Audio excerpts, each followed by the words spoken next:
Welcome back, everyone. Today I'm doing kind of more of a stream of consciousness type video. I haven't really planned this one out too much, so hopefully it goes well. I'm going to be talking about 5 authors that I've fallen out of love with. And when I say I've fallen out of love with these authors, it doesn't mean that I no longer like them or no longer respect their writing. In fact, I do greatly respect all 5 of these authors.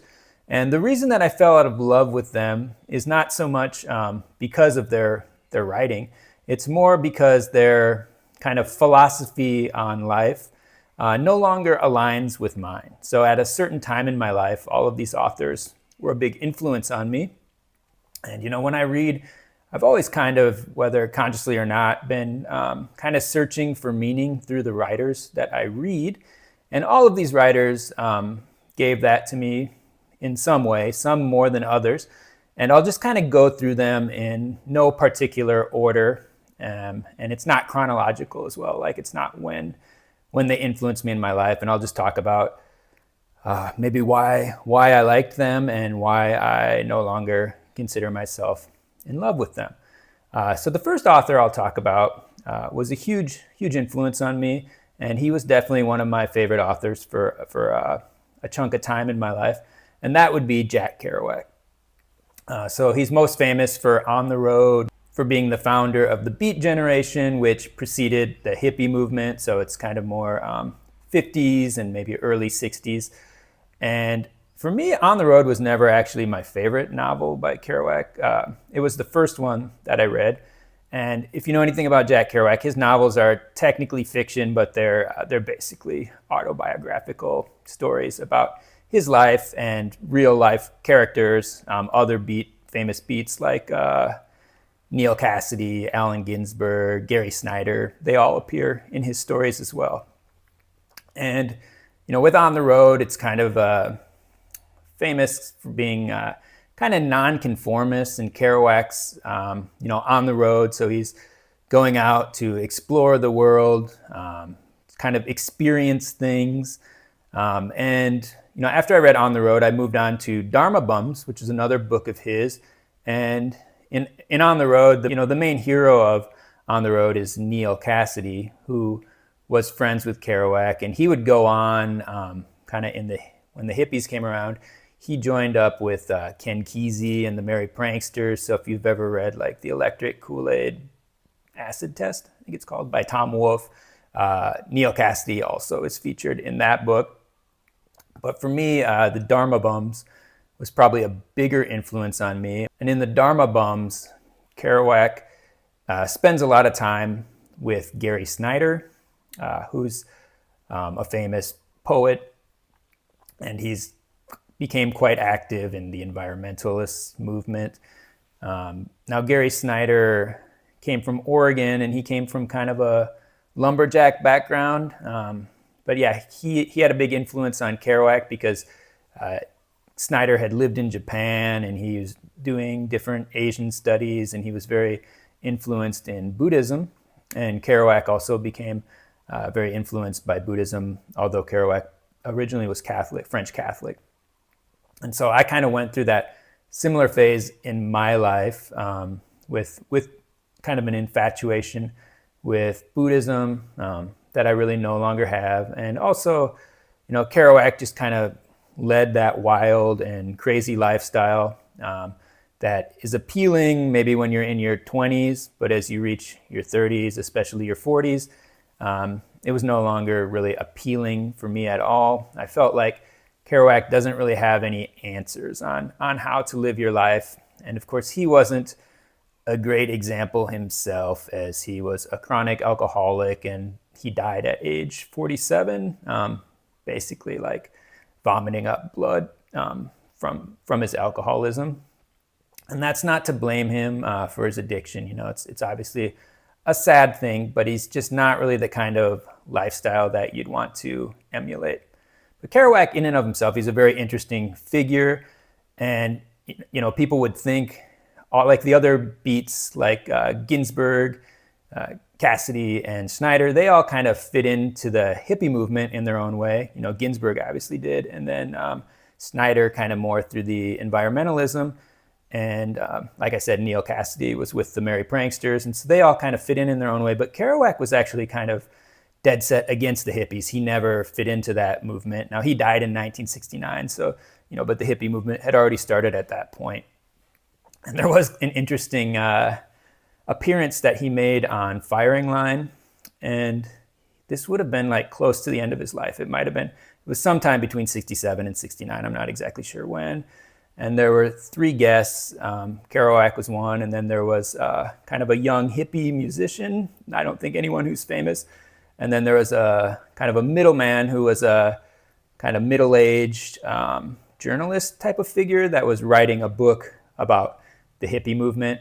And you can find it on YouTube, but it's interesting because Kerouac's kind of at this stage in his life, he's sort of got the wet brain, and he's obviously really, really drunk in this appearance. And so you'll just hear him like randomly moaning and grunting when other people are talking. He really attacks the hippie, which I think kind of surprised the hippie. And Buckley, William F. Buckley, who's the host of Firing Line, of course, he's kind of,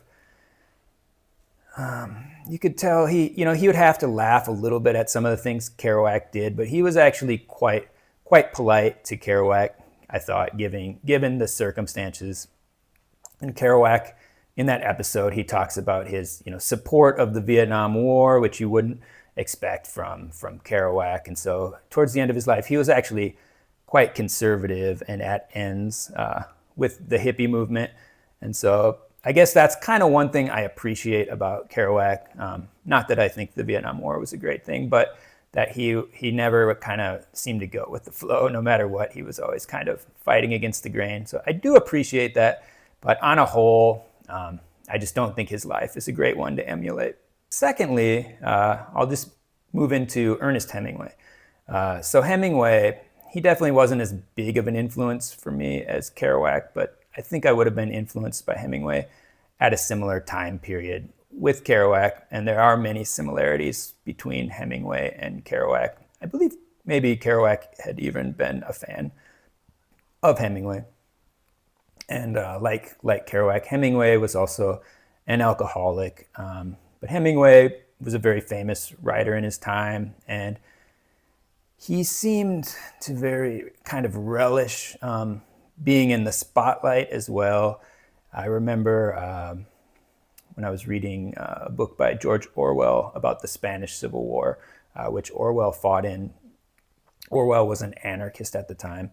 And so he was fighting in the Spanish Civil War, and Orwell, of course, was in there day in and day out. Orwell almost died. He was shot, and he was within like centimeters of being killed, and he was sleeping, in like lice-infested bunkers and this and that. And he told a story of Hemingway showing up one day, and there being press reporters everywhere, and Hemingway, I think, was firing. I don't know if he was in a tank, but he was firing a big gun everywhere, and it was just kind of it seemed like a big photo op, and Hemingway only stayed there for a day or a week or something like that. He wasn't actually involved in any battle, but he just kind of wanted the publicity of it. And so, those kind of things just kind of made me lose a bit of respect for Hemingway. Not that I was ever like as huge of a Hemingway fan as I was with Kerouac, but he's kind of similar to Kerouac. It's just kind of like living your life, experience everything, but not having any ultimate purpose in life is what I feel like is the problem with Hemingway. And the third author I'll talk about is Albert Camus, who's a French novelist and philosopher. And maybe he's most famous for The Stranger, which is a work of fiction. He also wrote a lot of philosophy books, like The Myth of Sisyphus is a very famous one, and some of his other fiction was quite popular as well. The Plague comes to mind, but there were others. And Camus is famous for being kind of the father of absurdism. Now, he was a contemporary of Sartre, and Sartre was more of a existentialist, whereas Camus took it beyond existentialism into absurdism. And, while they were friends, they did have a parting because Sartre was a fervent supporter of the Soviet Union, whereas Camus was not. And So Camus was heavily influenced by World War II, and when the war ended, he was part of the French Resistance as well. And when the war ended, he kind of came up with this absurdist philosophy, which grew out of existentialism, and it's kind of basically the gist of it is that life has no meaning. There's no meaning that you can find in life, and all we can do is do the best we can with that. And so, Camus doesn't seem like a great example as well, how he actually led his life. I think he was also a pretty heavy drinker, and he was very promiscuous. I know he cheated on his wife, and he had children as well. So he was by no means a great family man. And like Kerouac and Hemingway, he also died fairly young. Actually, Hemingway didn't die that young, but Camus died in a car accident. I think his publicist or his secretary was driving his car late at night, and they swerved off a road, and so he died there. And I forgot to mention with Hemingway, another thing I don't love about Hemingway is he drank heavily, and so his health declined fairly quickly when I believe he was in his 60s. And so Hemingway took his own life. He figured, like, I can no longer be the kind of manly man that I was. And so he decided to take his own life, which of course, that's something that's very sensitive. And I know, I empathize with people who are struggling with depression. But I feel like for Hemingway, it was more of just, I can't do these things I could do anymore when I was young. So I'll just end it now rather than going through the struggle of aging. And so for me, I think I'm not there yet, but I do think there's value in going through that final struggle. But anyway, that's Camus. I got a little off track with Hemingway, but like I said, this is going to be very stream of consciousness. And so after Camus, the next writer I want to talk about is Aldous Huxley. And so Aldous Huxley is another writer. He dibbles a bit in kind of philosophy. He's mainly known through his fiction, but he also wrote a lot of essays as well. And again, I do have a lot of respect for Aldous Huxley. I actually, strangely, Brave New World is the only book of his I've never, not the only book, but his major work, and I've not actually finished that. I stopped reading it once when I was in university, and I never picked it up again. I do plan to reread that, or to read it. But I really liked The Island by Aldous Huxley, and I'd read some of his other fiction, like Chrome Yellow comes to mind. I think that's what it's called. But I also read a lot of his nonfiction. So he's got books of essays. He had one like Brave New World Revisited, which was like a book of 10 essays about different things like propaganda, different things like that. And I liked that at the time I read it. I did reread it though, and I found that I kind of disagreed with a lot of his essays. He's also got he's got a kind of philosophy called the perennial philosophy. And so that's kind of an idea that all religions can kind of point to the truth. And so he has a few, I think The Divine Within is one, and the perennial philosophy. The Divine Within is kind of essays he wrote on his religious beliefs, whereas the perennial philosophy is he kind of pulls quotes from different spiritual figures throughout the ages. So they might be like Christian mystics or Hindus or Buddhists, and he's kind of weaving those together into one perennial philosophy in which he kind of finds his meaning, I guess. And for me, I was once kind of sympathetic to that worldview as well, but I no longer am. I don't think you can just mix and match religions and kind of weave it together to fit your own viewpoints. For me, I believe there is one true religion, and I think anyone who subscribes to a religion should believe that religion is the true religion. I don't think we can just kind of mix and match and be like, yeah, they're all good, kumbaya.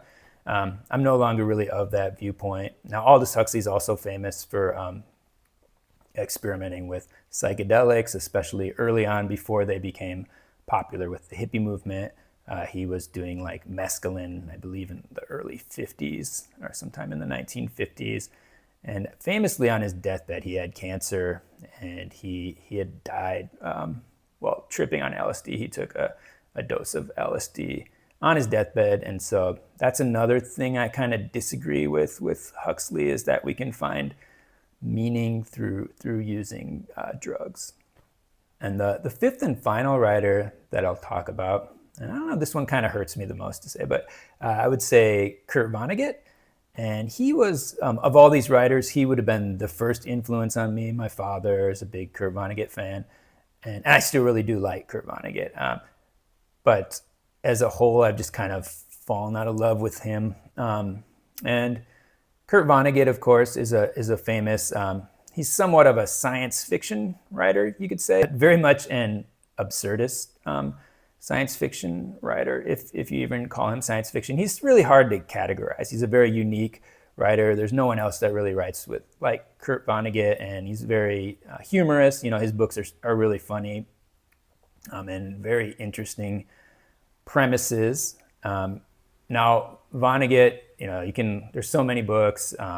Slaughterhouse-Five, The Breakfast of Champions, Cat's Cradle was probably for a while I would have said that was my favorite book if you asked me. And so with Vonnegut, he's someone I began liking in high school and read a lot throughout university. And I've revisited him throughout my adult life.